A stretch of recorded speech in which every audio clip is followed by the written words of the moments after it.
Hello and welcome back to our second take of the War Report for tonight. I immediately start out with a flub, but you guys will not hear that unless you want to. I might upload that as just a bonus, but that's completely aside the point. I plan on keeping the show a little shorter tonight because we only have a couple topics because we already did our main episode this week, just covering everything. But there's some pretty big developments out of both the situation in Ukraine and the situation with the trucker protest in Canada, both of which are developing stories as we're recording right now on Friday, February 18th, 2022. And we're going to start with the truckers because that is the more developing story. We know a little bit less about it, and also in the grand scheme of things, I'm not trying to downplay it. It's a much smaller scale story than, say, what's happening in Ukraine right now or what we have reports of happening in Ukraine right now. So just to start with this, there were reports from about 2 hours ago is the time we're recording. We're recording at around 8 p.m. Eastern time, just to put it in context. Around 6 p.m. Eastern time, which is, of course, the time zone of uh, Ottawa and Toronto in general. Mhm. Um, there was dispersals of protests. The police were behaving the way we complain about, say, Russian police allegedly putting down a protest, or uh, about how you hear about these Even I, human. even I have never seen them use horses. This was closer to the level of the French. Yeah, Not I was not about quite to as get at brutal as that. the French. That it was very reminiscent of the crackdown on the Yellow Vests, where they were determined to dislodge these people without using actual firearms. Which pretty much seemed to be their only line. But pepper spray, horses, bats, clubs, all the usual tools. And again, it was very indiscriminate. If you were in the crowd, doesn't matter whether you're old, young, man, woman. It's if you're there, we're going to disperse you using force if necessary. And they were conducting. This is a bit unusual. Like, I suppose you could contrast with the French. Not that the French didn't do this during the Yellow Vest, but it seemed like they were making more of an effort to arrest people. They arrested some of the leaders and organizers of the movement so far, but it looks like Trudeau, with his declaration of the emergency powers, or his what they have effectively said put Canada under martial law. Now, I don't know how much of an exaggeration that is, but again, just this increased power of police authority in Canada, at least for the time being. We'll see when the state of emergency gets lifted, because we all know state of emergencies have a habit of staying around much longer than they're needed. And with that, I'm not surprised by this outcome. I figured it would come to this sooner or later. I just didn't expect them to go all out like this at once. And I thought that these protests had a bit more life in them before the dispersal, or perhaps they did have that level of life of them, which is why they're preemptively dispersing them. Because you can look at Trudeau's at least official approval ratings, even those report him as low, and he's a bit on the ropes. And the argument that gets constantly tossed around, same with the Yellow Vest, was, will this serve as an inspiration to other Westerners in, say, the U.S., UK, Germany, France, or anywhere in the Western world, Australia, really? And that is the thing. Is it more so for the unity of the Western world as a whole versus Canada? Not that I don't think Trudeau cares and doesn't care about saving his own skin. He certainly does. He's a Western politician for that. A politician in general, just put it that way. And it looks like the inevitable happened. I just didn't expect it to come this soon and be of this level of force. Now, we'll see how the backlash affects that, because there's that very crucial time in the immediate aftermath after these things get broken up, whether they get forgotten about or they build up resentment, and we'll see which way that goes. The initial pessimism in me, talking about an Anglosphere country, Canada of all countries, makes me seem to forget that, of course, this will be remembered, but very shortly, and it will fade into obscurity in the minds of the general public. There's the chance that it will galvanize them and lead to future movements. Or, worst case scenario, which is something I thought of, and I suppose time will tell, this will be shown as a January 6th moment for Canada, where they have to crack down on these radicals, on these extremists, and they need to do X, Y, or Z. And we need a trucker protest committee in the Canadian Parliament in order to address this crisis, to make sure something like this never happens again, to make sure fascism never comes by the truckload again. By the truckload. Yeah, I mean, my guess is it's going to fade into memory and rather quickly. Whether that means they're going to crack down on people making videos about it or not is, I think, uncertain. I tend to think I doubt it. Um, but the Canadian media will ignore it, and that will be that because I mean it's a hard thing for people to accept. I know a lot of people in real life, good friends of mine, and people in one of the Orthodox chat groups that I'm in, and it's very hard for them to accept some of the realities that they live in a simulation. And I'm not trying to get all Baudrillard about it. Like you have to like we've discussed on this show before, particularly last week, about how the capitalism itself that they feel like they have to defend um is a simulation, because enormous conglomerates own several of these companies. So if you boycott one, the other ones are going to be fine, and And this it all includes goes. us as well, but I think we're all sort of unwitting pawns in a chess game that is really out of our control. Even if you think you're opposing one, in a way you're probably inadvertently playing into another. I'm sure we're playing into somebody's hands by doing this show. I haven't figured out who yet, but if you are, it's about time for a paycheck. Thank you very much. Yes, Vlad, please let us know. So I would say that there are other reasons why it's going to be memory hold by the media very quickly. Um, One, there wasn't really any kind of insurrection where they went, quote unquote insurrection, where they went into the Capitol building. I mean, they were several hundreds of yards away. There was never an attempt either. So there'll be that. But then there are the two cases. Remember last week I said something about Coots. I forgot to mention Peterborough, and I got some things mixed up. So there were apparently 11 people involved with Peterborough, where there was Peterborough is about an hour and 20 minutes outside of Toronto. It's kind of like a college town, but it's very pretty up there. Like if you like nature and you like hiking and camping, it's a beautiful area. But in any case, um so apparently, they seized weapons and 8 individuals are implicated. And there were four, I said 11 last week, in Coots, BC. That ended well, but the case is sort of unraveling. So both cases are completely memory hold, which in other words means um, just like Charlottesville, a guy shows up with a Nazi flag that he opened up that morning and starts flying it. Doesn't talk to anybody. Nobody knows who he is. Couldn't even get his Um, mom to iron out the creases. yeah, that's it. Exactly. And of course, everybody else, they find out where everybody else is living in the next 2 years in order to charge them. They have all kinds of video footage, but they can't find this guy, the guy with the brand new Nazi flag. They just can't find him.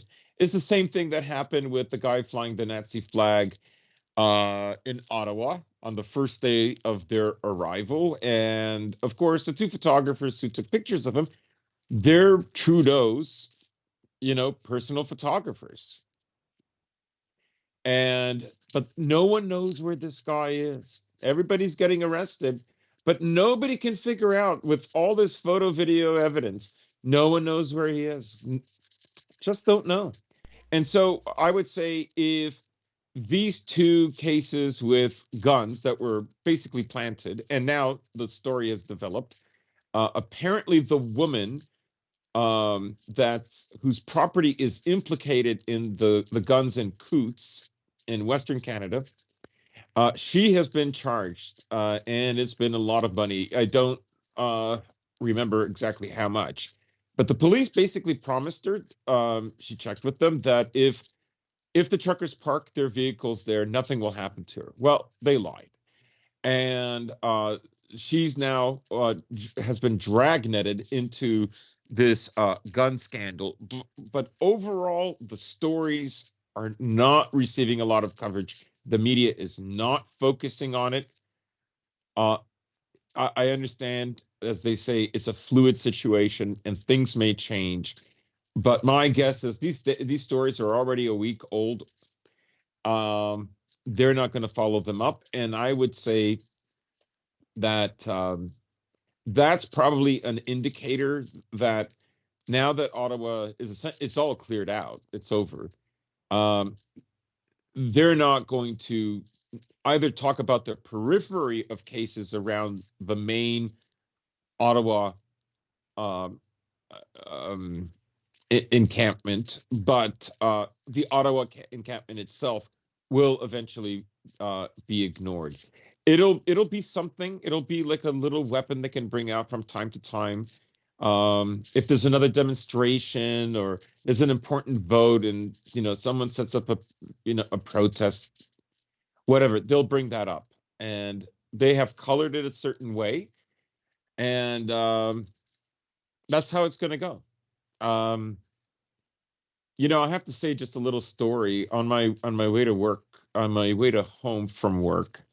I'm driving on the highway and there's a bridge that's not too high up that spans over the highway. And I saw two people, a man and a woman. They looked like young people and they had the Canadian flag upside down. And I beeped and waved and you could tell how happy they were because this is actually a very depressing day. But yeah, I mean, even for someone like me who I always understood that this would be squashed because I've like I said, I've been telling real life friends that when you see like you live in a simulation, when you see a successful protest, that is your elite's parade. That's a victory lap, right? If you think you have that, like you don't, they will crack down on you and you will not succeed. You will never, like, not only will you not get like $150 million the way that just Apple donated to BLM. That's just Apple. Doesn't include Target, doesn't include Microsoft, it doesn't include all these enormously big multinational and American corporations that are right behind it, right? Coca-Cola was another fundraiser for BLM, I'm another sorry, but you're donatorship. reminding Sorry. me of the one post where it was a man who had lost all hope loses additional bit of hope that he didn't even know he had. Yes. Yes. I guess what they I I do guess feel what they like don't that encapsulates you very well when it comes to a lot of the topics on this show. yeah, like I guess what they don't understand is they don't believe that's true, or they believe that's the case, but there's still hope that they have some agency.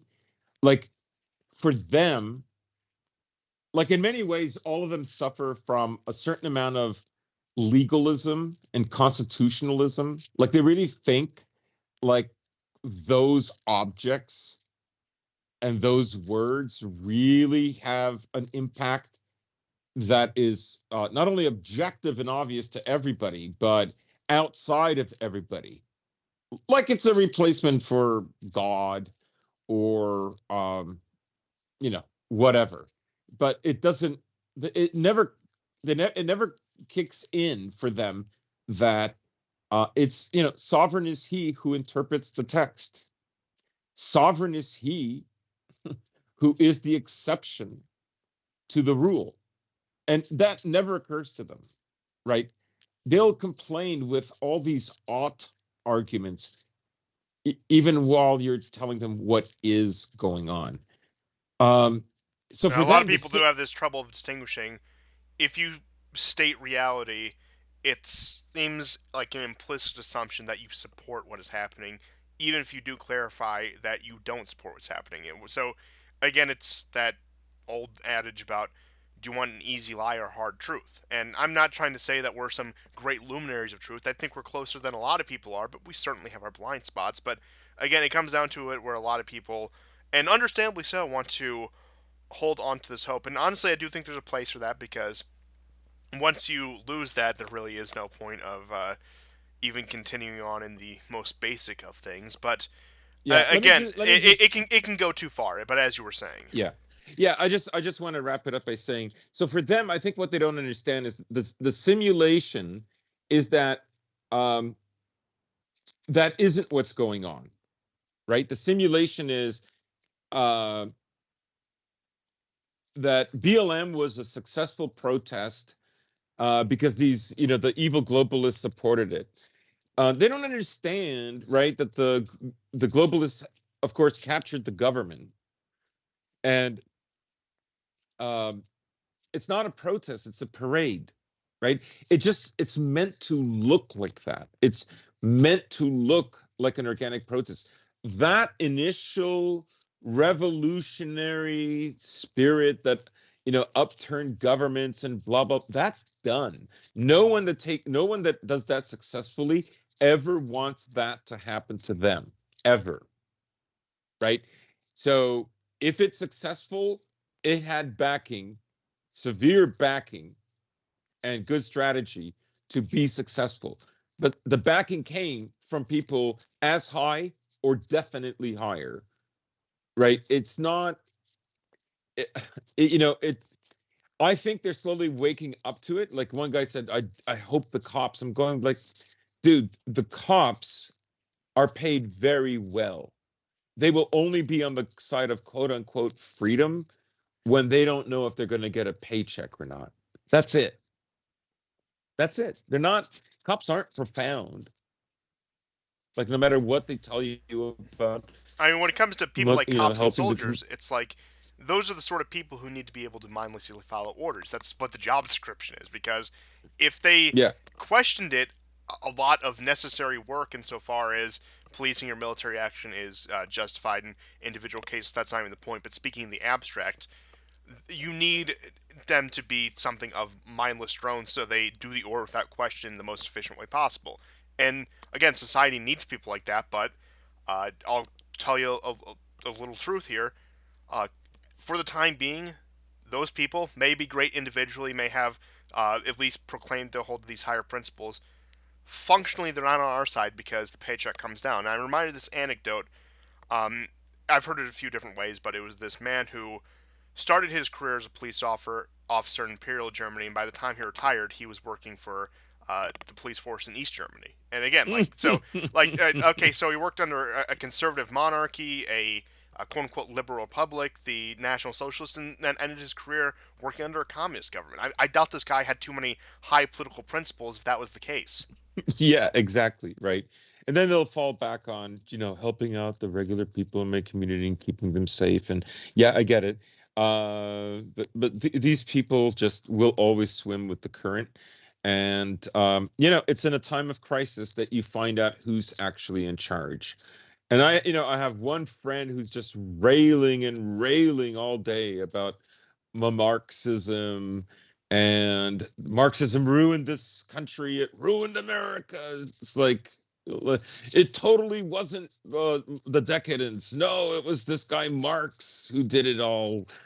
And if we just like, it's just honestly, it's like a dad who has a really slutty daughter and blames everything on some scuzzy ex-boyfriend for all her faults afterwards. Like, it's just, honestly, it's too much. They still don't get it. They will always carry water for capitalism and liberalism. They always want to go back to, I don't know, 1995, 2005. That feels cozy, comfy for them. And it's amazing because the 1950s and 60s makes you a reactionary by the standards of the general public. Right, right. So, um, so that's where we are now. And I don't know if, I mean, I think some of them are kind of waking up, like they need this really bitter pill, and they're like, "What do we do?" I said, you know, off grid and pray, because I don't see it. I've been the last 3 years, I really do not see it. I do not see a successful effort to change things. I don't think it's there. I think I give it 5 more years for maybe something to come along, but no, And I perhaps this don't. makes me a bad person, but we've preached on the show for a while that the Anglosphere is doomed. And look, if say you're a founding stock American or a founding stock Canadian or an ethnic Englishman living in Britain, if you want to go down to the ship, if you want to fight to the last man, that's, and of course metaphorically speaking, I can completely respect that. But I can tell you, as somebody who is not of that founding stock, I have no intention to go down with this ship. I'll put it out there completely honestly. I believe you are of a much similar attitude as you've expressed in the past, but my advice would be, if you have the means to leave, leave.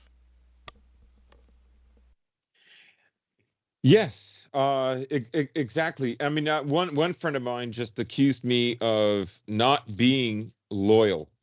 He was even upset because I thought about moving to Saskatchewan. He goes, "How, I can't believe you darkened the steps of such and such building, and and you want to leave this country or leave this province." And I'm going, um, first of all, I didn't take the jab, and I risked everything for that. You did.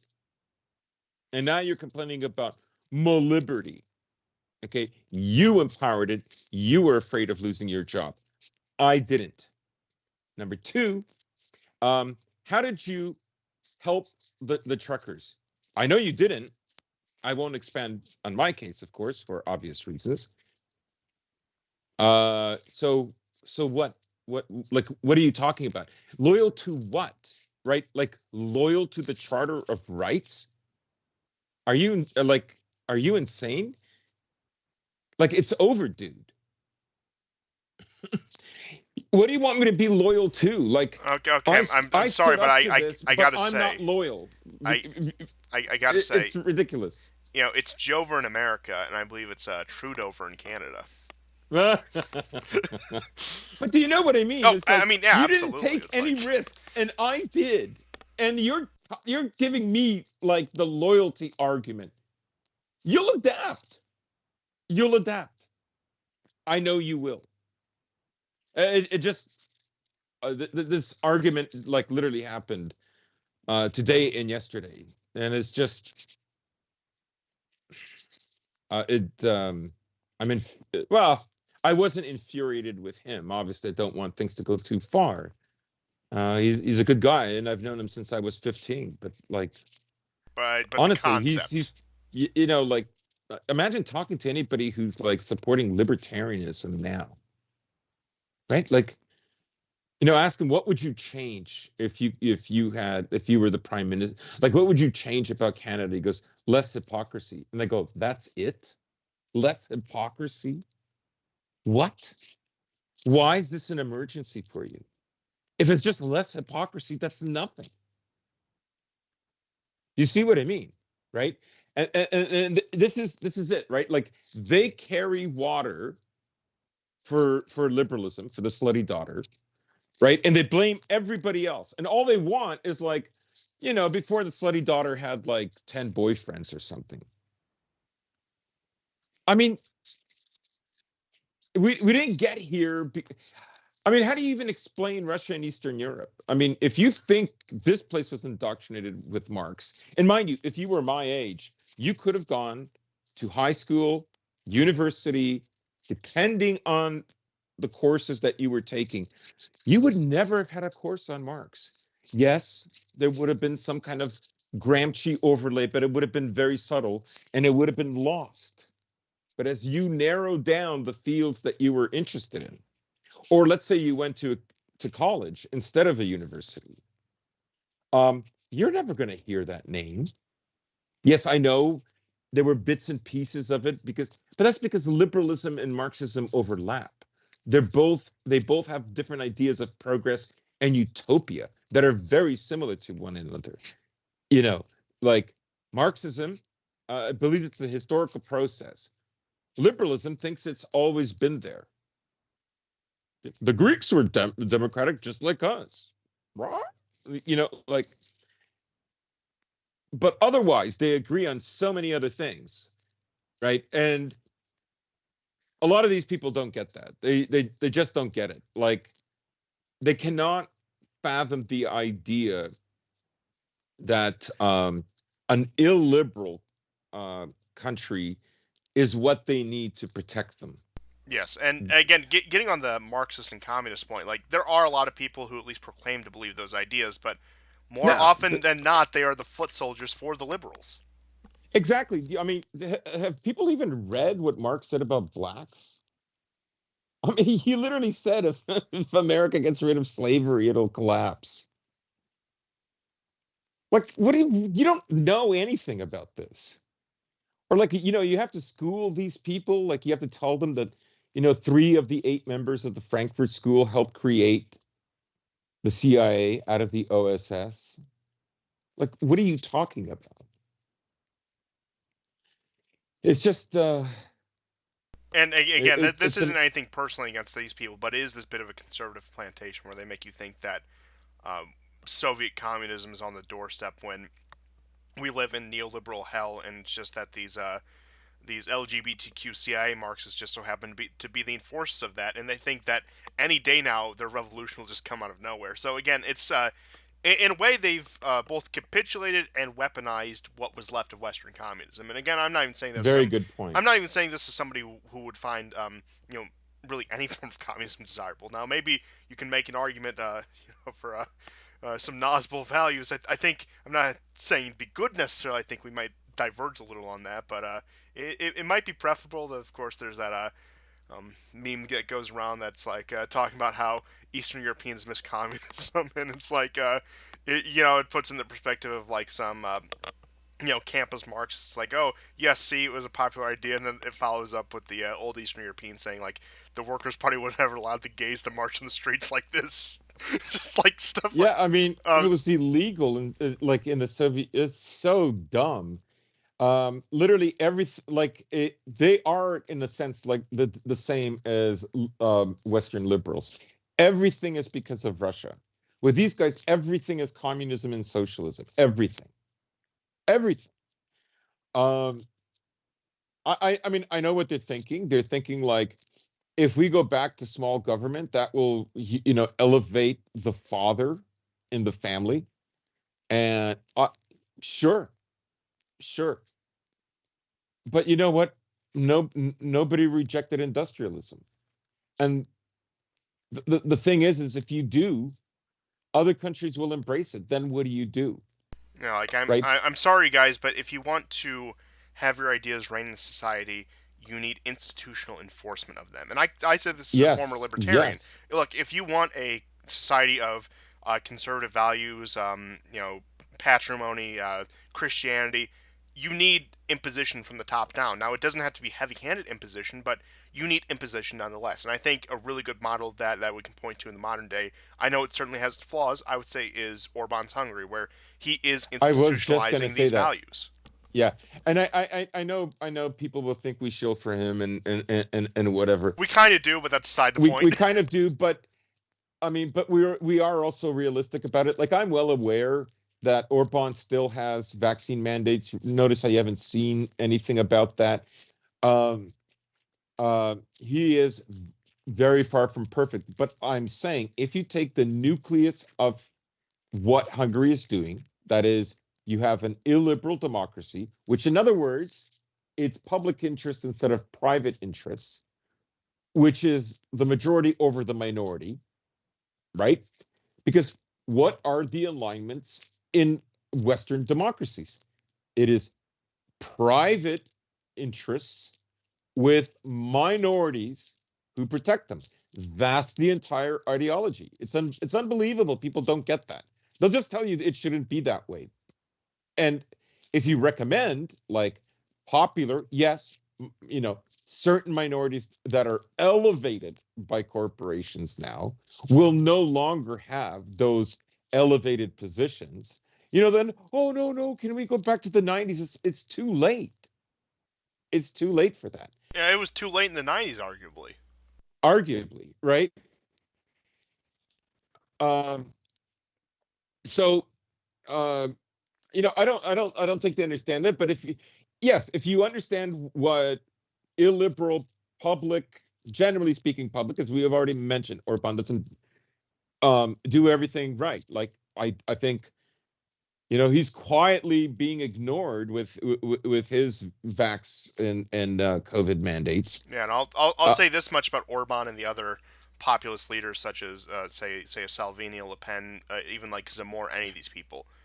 You don't have to like them, you don't have to agree with them, but I do think that as flawed as they may be, and maybe they even are controlled opposition, even in that case, they are still building a foundation of something that can be used in the future. It's better than nothing, I'll put it that way. right, right. I mean, I understand that argument. It's also, you can also look at it as a honey trap, but ultimately, like what you want is something like that you have in Hungary, to a lesser degree, something that you have in Poland, right? But you need backing. You need somebody that can ensure that Honestly, our I think the our best societies example. are too well captured within, like, the American Zionist system. They're so well captured by it that frankly, I don't know what to say. Honestly, I think the best example in terms of all these comparisons is Erdogan's Turkey, and in terms of how he shifted rural versus urban demographics and really forced a conservative revolution, if you will, in the major cities, at least to some degree.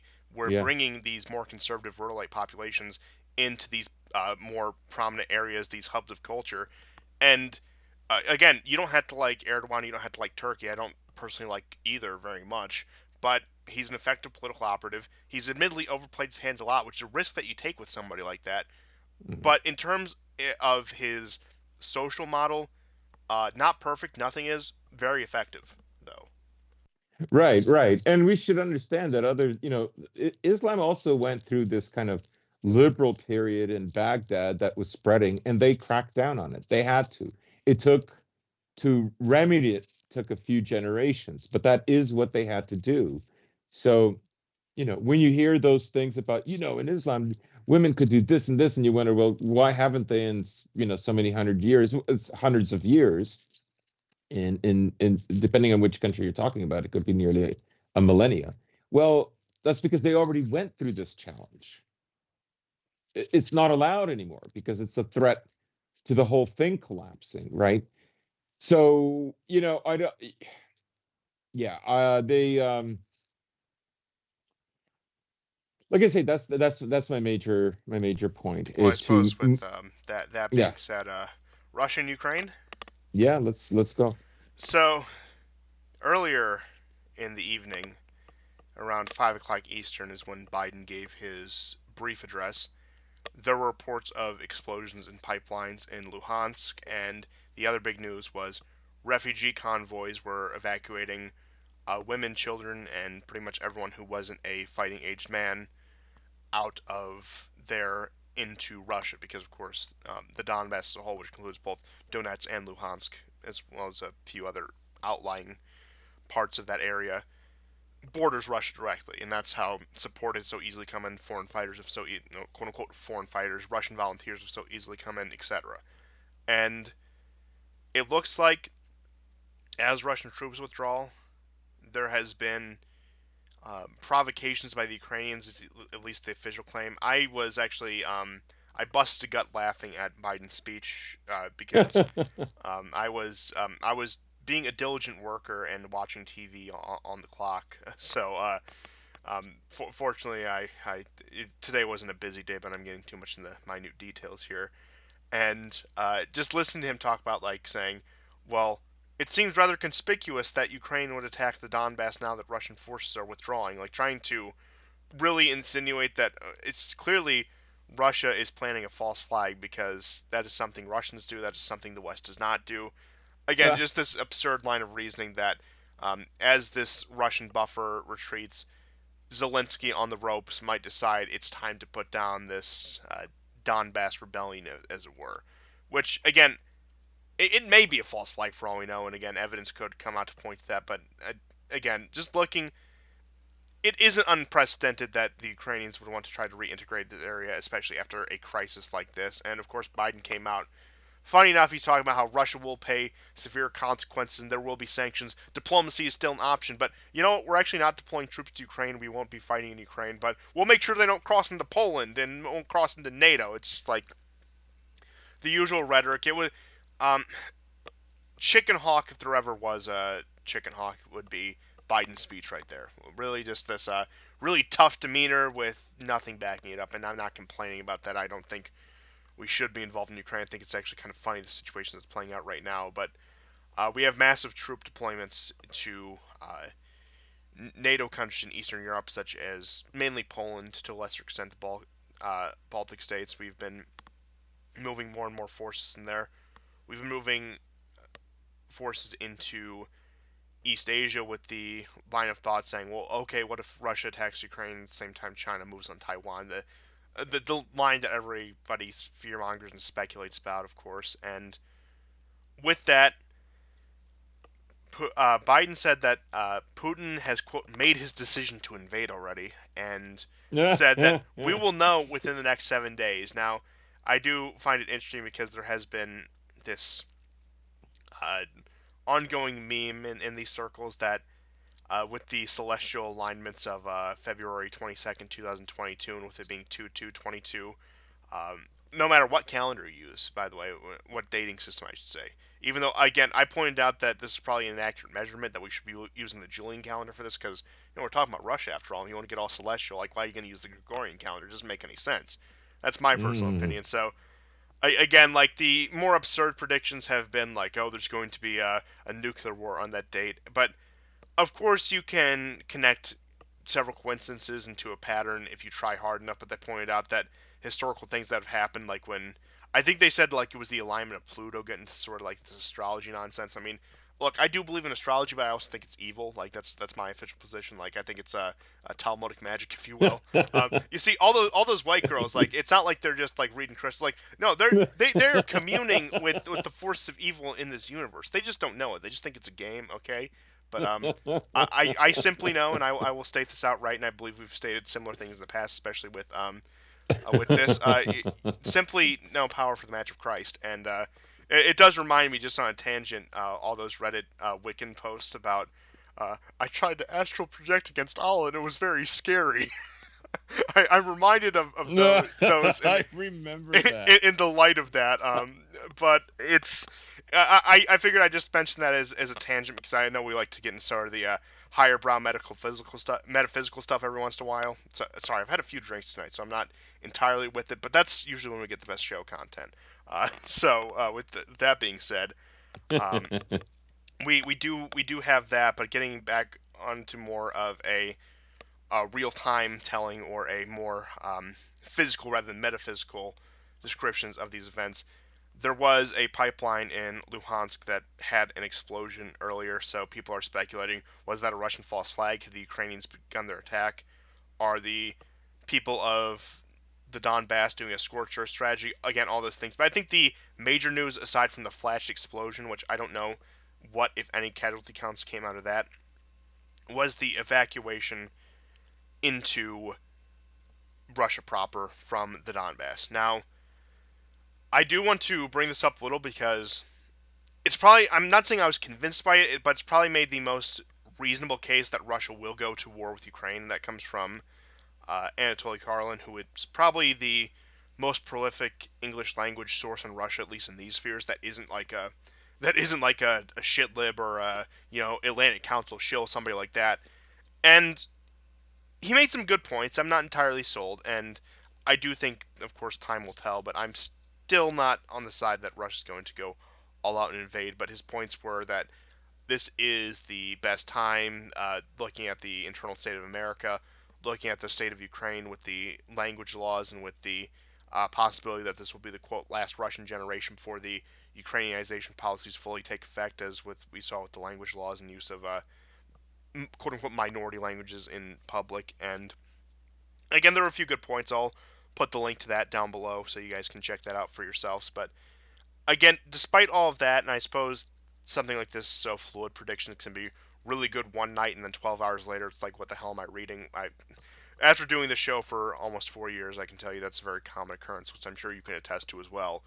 And again, it looks like they're really trying to this push. One of the other popular takes in this circles that I'm sympathetic to is that the State Department, Biden, and the American empire in general is trying to psyop Putin into a a war. And you've already seen the outright comparisons that the people of Ukraine will fight like the Mujahideen when Afghanistan was invaded in the 1970s and 80s. It's just these really absurd Yeah, yeah. comparison. It's Um, so they good. brought the Brave Woman Warrior Brigade, and then they took it a step further by showing both child soldiers and elderly soldiers. They had an old woman posing with an AK and said that she's willing to defend her homeland. Again, just these really absurd things. I'm not sure who they're. I mean, I know who they're meant to convince, but I'm not sure who in the general public this actually appeals to beyond the media and journalist class. But it's just again a lot more of the same. But I'm not saying it's likely, but I'll repeat what I said last time. It's not likely, but it's likelier than it's ever been. Yeah, I mean, sorry. I just found out. So there were two people who were trampled by the horses. One of them was in um like one of those little mobile seats. She was trampled. She's dead. Oh, So wonderful, wonderful news from the Mounties. it looked very bad, and I'm very sad, but I'm not surprised that she died based on the video footage that I saw. So Yeah, I think I know what you are talking about. yes, I did want to say that how is this going to bode for Trudeau? And I would say before finding out this bit of news, I would say that it'll be forgotten, and he probably even has a good chance of getting reelected, especially if the economy stays stable, which right now it's not. Uh, but I think after this, it's a toss-up. It depends on how the messaging in the media goes. Um, you know, people will try to make legal arguments into moral arguments, like, well, they were occupying, that kind of thing. Um, they were told.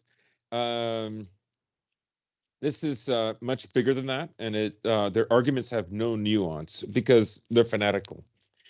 Um, if something like that had happened to them under Trump, and really, Trump failed. That's what this showed up until this point.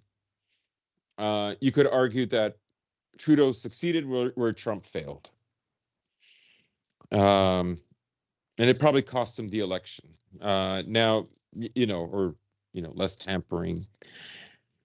Uh, but anyways, I thought I'd say that. I'll get to the topic. Sorry, I just saw that headline and it got me.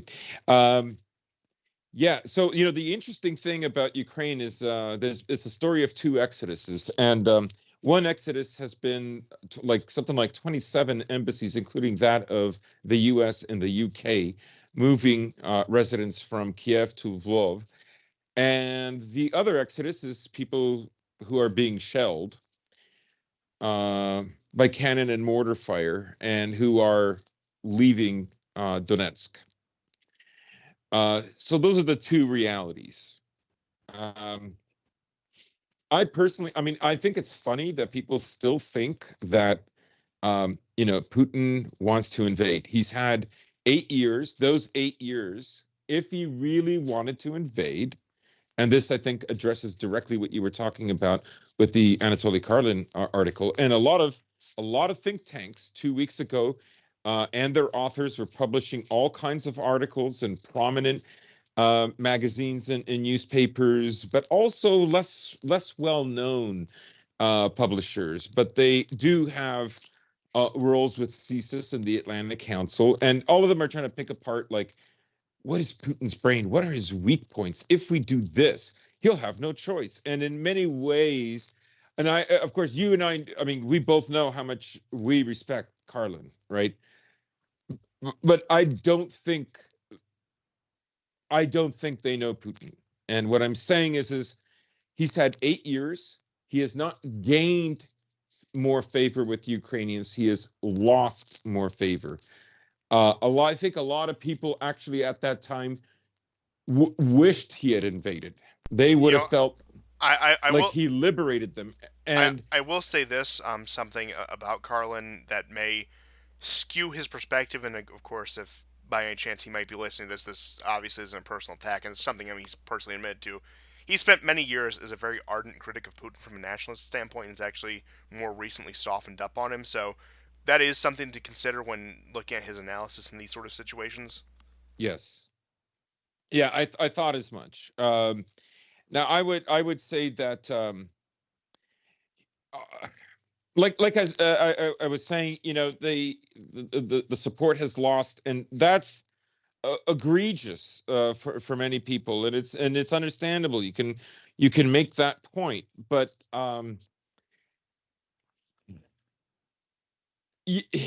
as pragmatic and cold as it sounds, Putin did not want Ukraine. He wanted Crimea. That's what was crucial. And if Ukraine was going to put in language laws that would change the country forever, I think with Putin there was a belief that maybe later down the road they can still work and influence them. Russia has good relations with countries who aren't even Russian or Slavic, so I think that was the rationale, and that he was not going to fight a war in Ukraine and fight a war in Syria at the same time while receiving sanctions. Yes. And I think he made that choice, and not an easy choice. I'm going to presume, but uh, I'm not him. Whatever. It seemed to have worked out so far, I'll put it that way. Yes, And yes. what I will add about that in terms of Putin's ultimate aims with Ukraine again, despite whatever his personal feelings might be, again I can't read the man's mind. Very pragmatic in his approach, and even if it doesn't work out that way, the decision he makes at the time seems to be the most pragmatic on the table. Just the seems to be something in his personality, the way he governs. And with what I will say about that, the two primary goals with Ukraine was number one, Crimea, and number two, the secondary goal was making sure Ukraine was more or less neutralized, that it wasn't this dagger up to their throat. And I would say they have accomplished that. Ukraine certainly isn't friendly. It certainly isn't a puppet state. It certainly isn't going to go the path of Belarus anytime soon. But it's not part of NATO either, and I think that was the primary goal. Same with Georgia, and I think Georgia is another good example of if Russia wanted to invade, they did so with Georgia over the course of 11 days, and that conflict, aside from a few Georgian threats to join NATO every few years, has been once again more or less solved in Russia's favor. Right, right. And I think there were all kinds of theories. One of the reasons that the coup was something that the West was so heavily invested in is that without Ukraine, Russia would crumble. Russia would starve without Ukraine. Meanwhile, Russia for the last 2 years or 3 years is leading or is in second place for agricultural exports, including grain. Um, then there were arguments like, oh, but they have to bomb their rivers in order, in February so they don't freeze over, so there's no flooding, blah blah blah. And their population doesn't live in the South where most of the farming happens. Now think how stupid this is. The vast majority of farms in Canada, and I'm very sure that it's the case in America, are not where the majority of the population lives. But in Canada, it's as stark or more stark than it is in Russia. Like 65% of the population lives in a 500-kilometer stretch from roughly the Toronto area to Montreal. That's it. And I mean, how on earth did we not starve with so few people out west? It's just such a preposterous I mean, it reasoning. just shows that you don't know how agrarian societies work. Right, and particularly how modern agriculture works. So it's Yes. it's very uninformed. I mean, a lot of these people who talk like this, they are geopolitical pep talkers. They're geopolitical influencers. They're there to give people like, hey, it's going to work out. Yeah, like the Ian Um, Bremers of the world, the people who really want to, uh, they're there to justify the narrative rather than give an honest analysis. Which is again the reason why I respect, despite my fierce disagreements, somebody like the late Brzezinski, because although our worldviews were completely opposite, he spoke only in facts, and honestly, that's what led to his pessimism later in his life. Now, maybe that was because he was Polish, maybe it's a combination of the two, but he was he never shied away from hard truth. mhm, mhm. Yeah, and I know with me, friends are like, I think I'm always one comment away from them telling me like, why don't you join Trudeau's side? And it's like, I'm not on his side. I'm telling you how to prepare for this. You're not preparing. You're sucking up hopium all the time. Um, it's like people who argue, well, if you could just get Trump in 2024, just stop it. Um, Look, I'm not arguing anyway, you should fall into complete despair, but a healthy dose of pessimism goes a long way. yeah, or just look at the situation accurately. Like just listen to different people. You know, like people who are guessing outcomes better than you, more often than you, probably understand the situation better than you. They're not really lucky. They cannot be that lucky. Okay. Um, but to get back to Russia, I was talking about the two exoduses just to focus on the exodus to Lvov.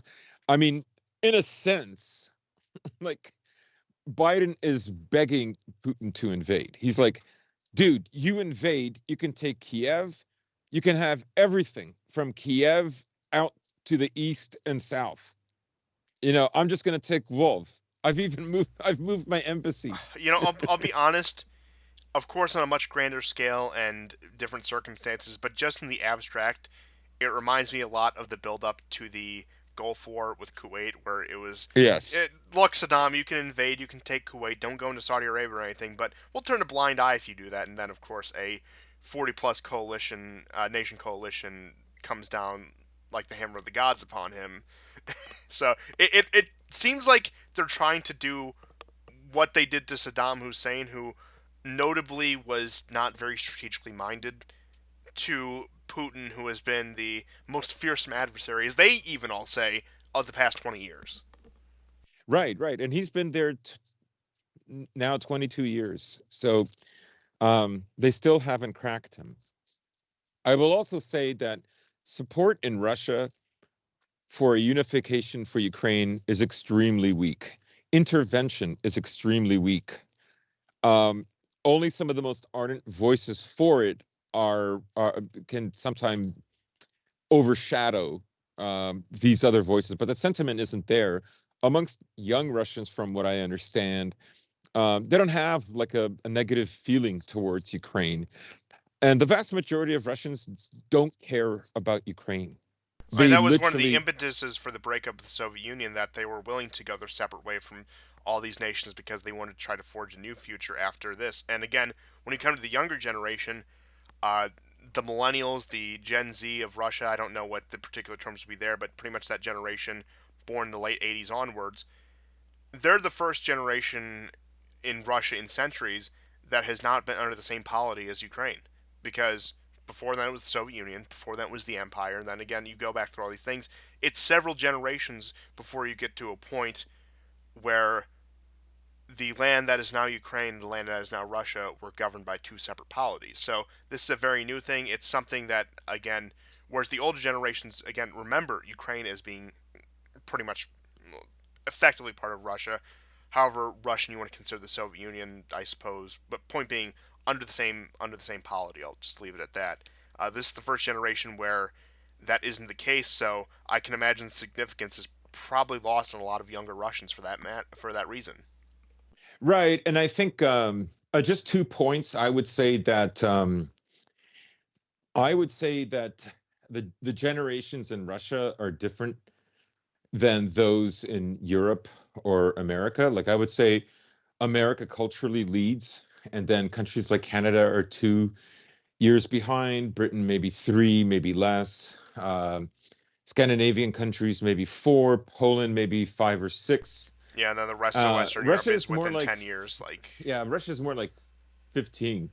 yeah, Um, you could argue that with the internet, this the process is sped up to a degree, and this is why again a cautious and illiberal democracy is good um, for the health of the nation over a much longer period of time.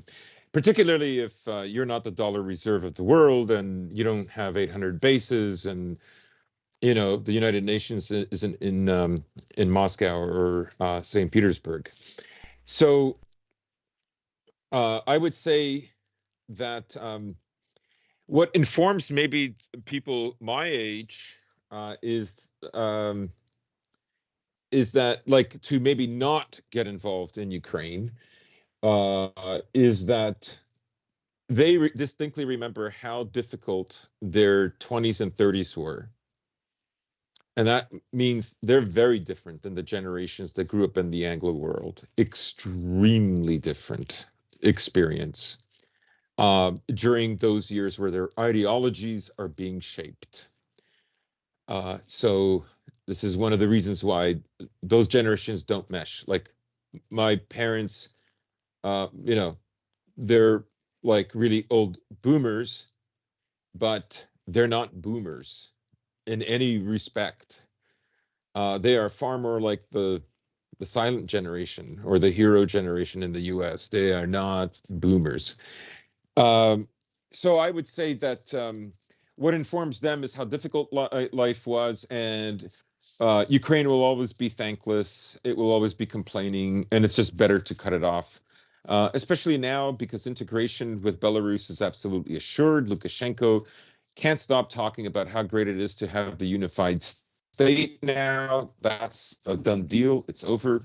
The president of Kazakhstan visited Moscow this week. So they're like, yeah, we've got Crimea. Let them, let them try. The potential for an embarrassment, though, if he abandons Donetsk, is there.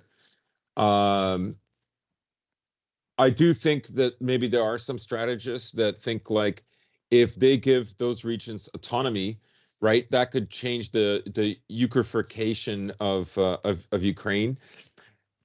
So that could be something strategic that he could use against them. But honestly, this won't stop until, like, it stops, and how it stops could be very dangerous. Ukraine, meanwhile, of course, it is spending between $2 to $3 billion a month in order to keep its forces ready for an invasion. That's what mobilization and shelling cost them. And as I was saying, Russia does intend to make Ukraine a black hole economically for the West. It has not paid off. They did not get the territories that they really wanted. But I think this brings us to maybe the next section in this ordeal, and that is the bigger picture and what America's intentions are to Europe and how they are similar to Ukraine. And that is ultimately what America really wants is Germany to say, we're not going to have Nord Stream 2. And then the next thing America will want is we're going to shut down Nord Stream 1, and so on. That will be rolled out more gradually. This will kill industry in Europe, which will open up also the markets for American products. And so essentially you're going to have the thing that America's been doing for the last 30 years. They will gut Europe the way they gutted Ukraine and several other places. So I would imagine that Germany is well aware of this, and we'll see if Germany has the backbone. We'll see if Germany is willing to fight for one shred of being still somewhat German. They're under a lot of pressure. I don't mean to be glib about it. Not trying um, to criticize them, but it is a moment that's here right now. And And let's see, what computer do I have the Biden map? Oh, I think I do. I think I do. Your favorite maps, guys. yeah. Let me adjust these. But yeah, the Europe under projected Europe under Trump versus projected Europe under Biden, and so we have Trump over here on the left side and Biden on the right side. That might be a bit backwards, but you'll recall these maps were projections on American-European relations, depending on who was president. Now, the one on the left, of course, is if Trump were to remain in office. Pink means chart a more independent course.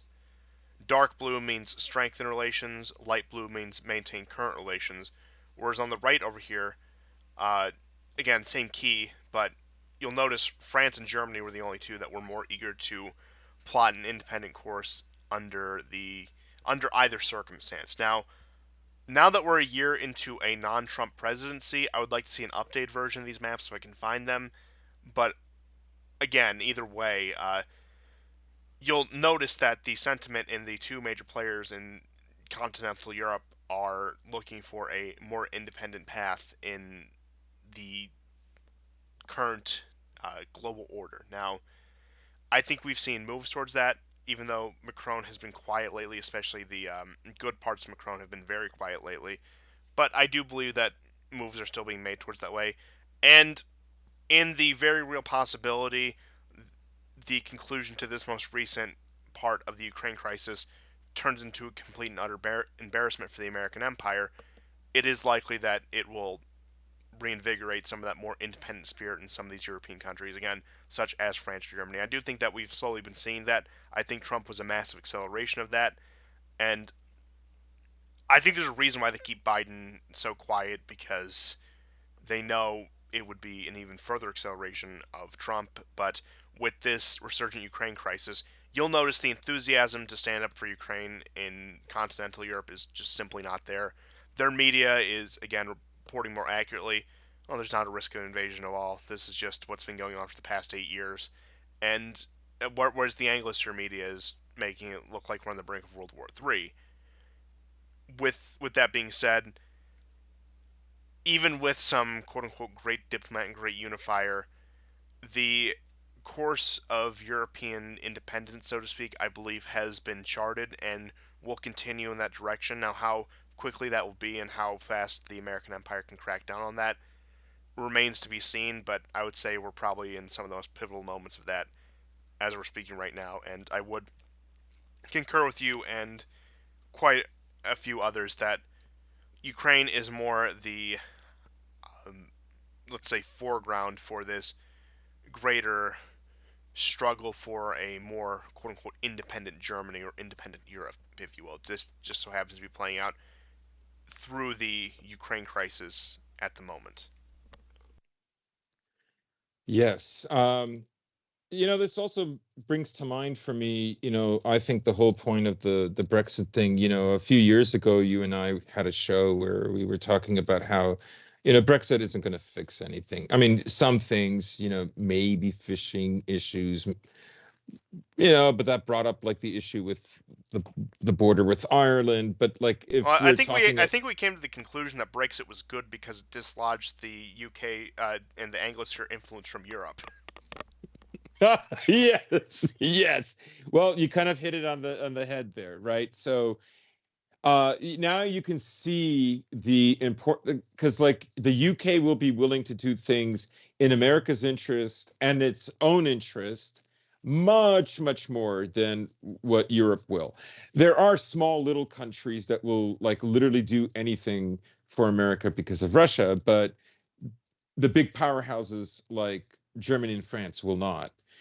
And Britain knew this, and because of veto powers within the EU, there's a lot of things they can't accomplish. And today, of course, Britain announced that it's drawing some security pact between Ukraine, Poland, and the UK. This is global Britain. Um, you know, the the country that sent like carriers to Taiwan without planes on them. So um, I'm guessing like they're there to play an instrumental role, right? And America needs the UK as a wedge sometimes, but also as a counterbalance to the EU.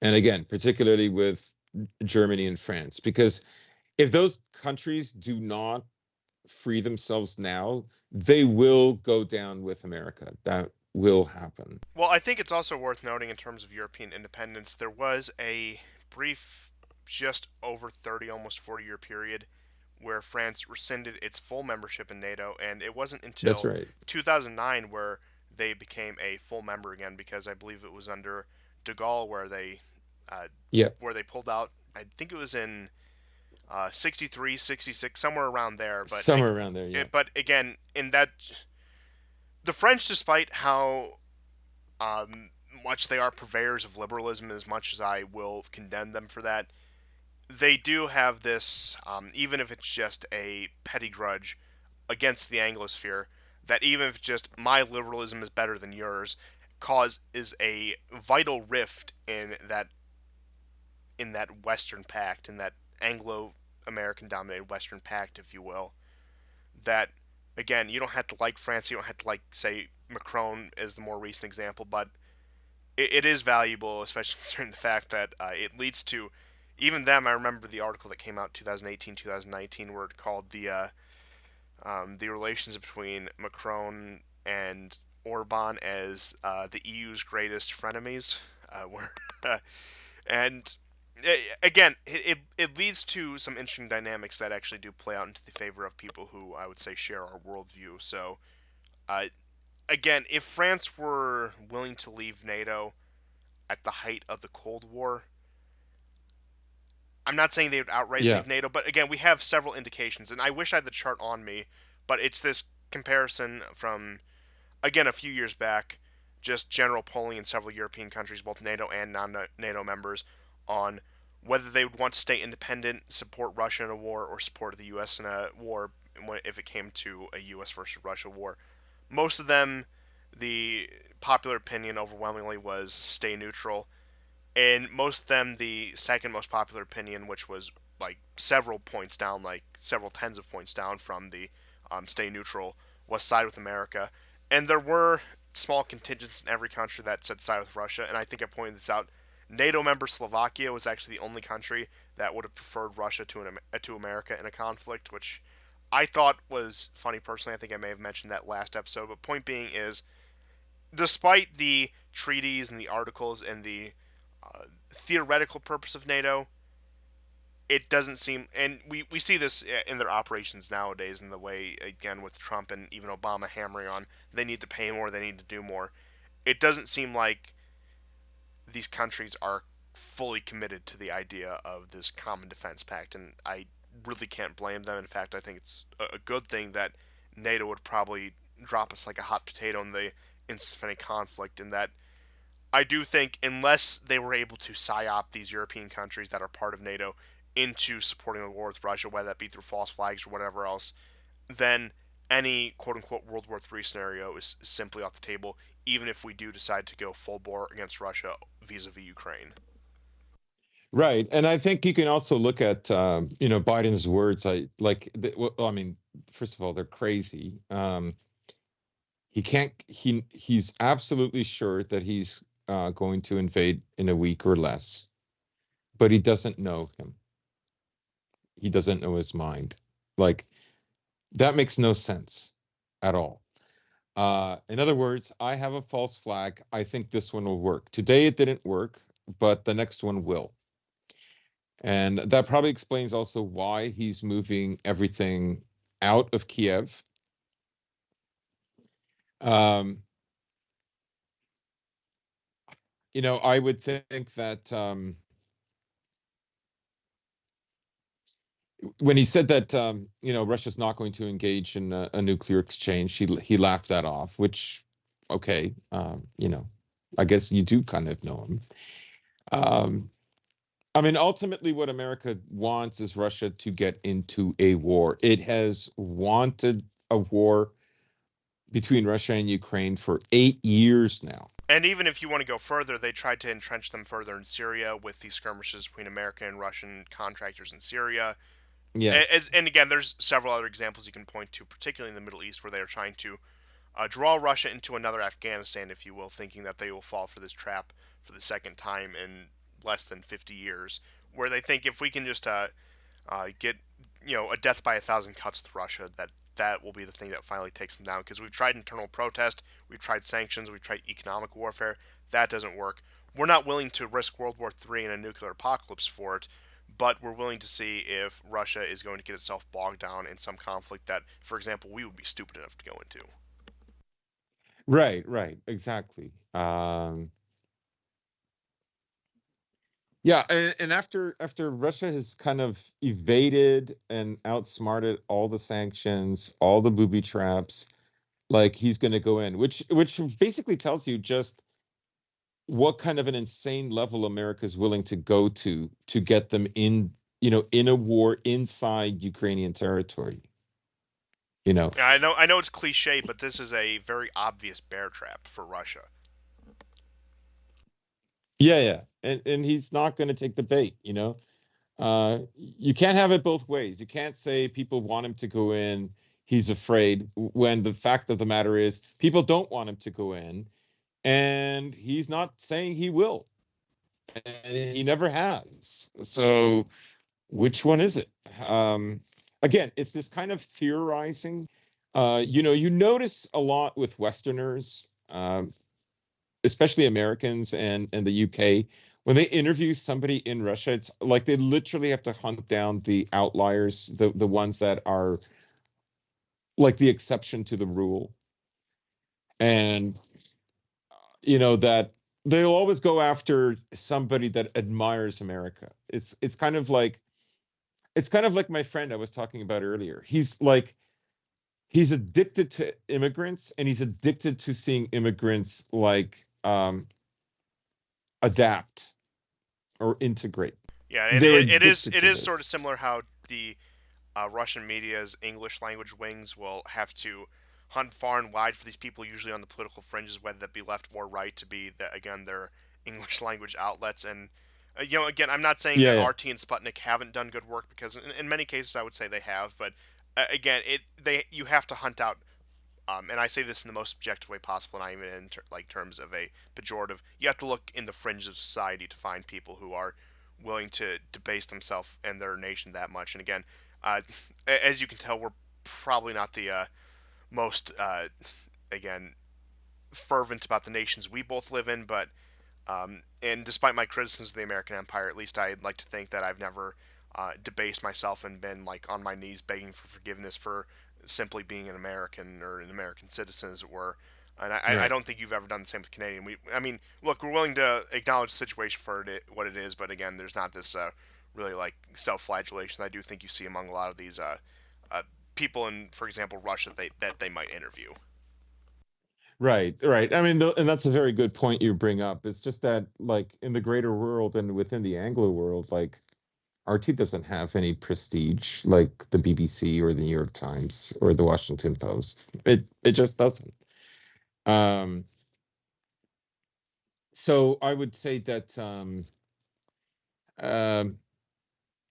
you know, just to recap, they desperately, desperately want this.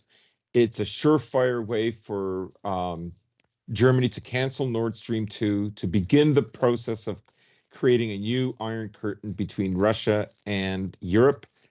America will go in there. It will make, like, it is counting on gas being too expensive, that it will destroy industry in Europe. And, one way or another, whether there's a war or not a war, America is willing to sacrifice Europe. It always has to sacrifice Europe for the sake of Ukraine or the larger geopolitical struggle that it's had with Russia for a century now. So I would say, um, you know, it's Europe's choice. you can either believe the boogeyman idea that Russia's going to roll over and reinvade Berlin again, or you can come to terms that America's globalization process is going to destroy your industry.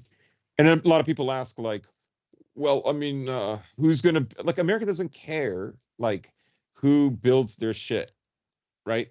Like, the way they get around that is they get somebody to build their shit. Sorry for my language.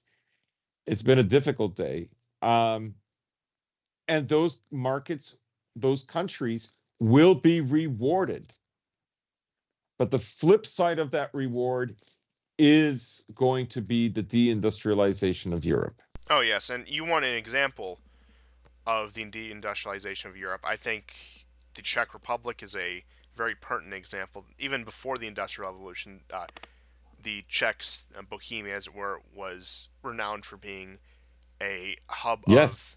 of industrious people. And again, I'm talking about like pre-industrial manufacturing, like blacksmiths, forgeries, that kind of stuff.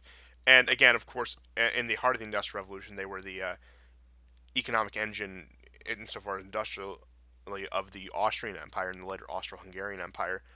Yep. They were an industrial powerhouse under the Soviet rule, and when upon the collapse of the Eastern Bloc and the rise of a neoliberal world order, if you will, that's the first time in centuries that the Czechs haven't been this very strong central industry. They're chocked full of coal or chocked full of iron.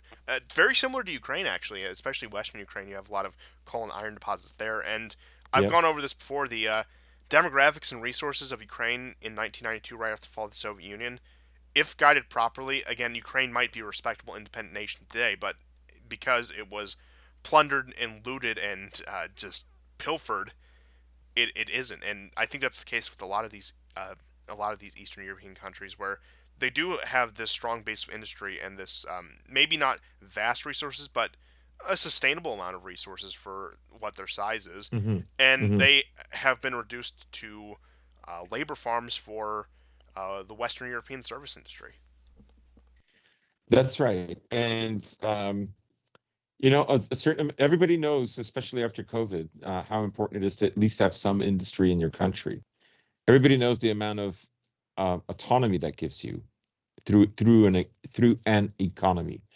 And yeah, so that's really what lies in the balance. And yeah, I mean, America will gut out, like, I mean, a lot of Europe is already going that way. We mentioned, I believe, in the last show that German industry is suffering already, but what America is proposing will wipe it out, And right? then you have the one-two punch of that, and then green imperialism, as we were discussing Yes, earlier last year, with again the rise of green parties, particularly in Germany, where they will push these brain-dead industrial and energy policies that favor none other than the American empire, as we've seen that's right. time and time again. Absolutely. And well, I suppose that's all I had for this.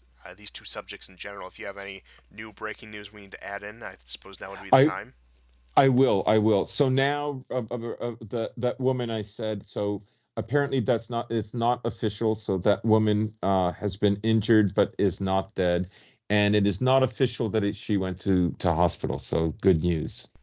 I suppose, and we'll see how outdated that information is by the time the show actually premieres. Hopefully, Yeah. it's going to be about probably a just over 12-hour gap. I want to try to get this out at noon Eastern tomorrow, so hopefully you guys can catch it during the premiere. And of course, in the upcoming show this week or next week, or whenever we do our next show, just depending on the amount of news and our personal schedules, the usual, we will certainly be sure to give very detailed updates on everything we discussed today, as usual. And of course, you can check out our BitChute channel because that is our backup. Because again, YouTube is very fickle, and I said I would be getting us onto alternative platforms. I'll be looking into other platforms as well in order to again try to expand our horizons, and I'll keep you guys updated on where else you can watch or listen to the War Report. So thank you Yeah. everyone for tuning into this special edition of the War Report, and we'll see you guys next time. Take care.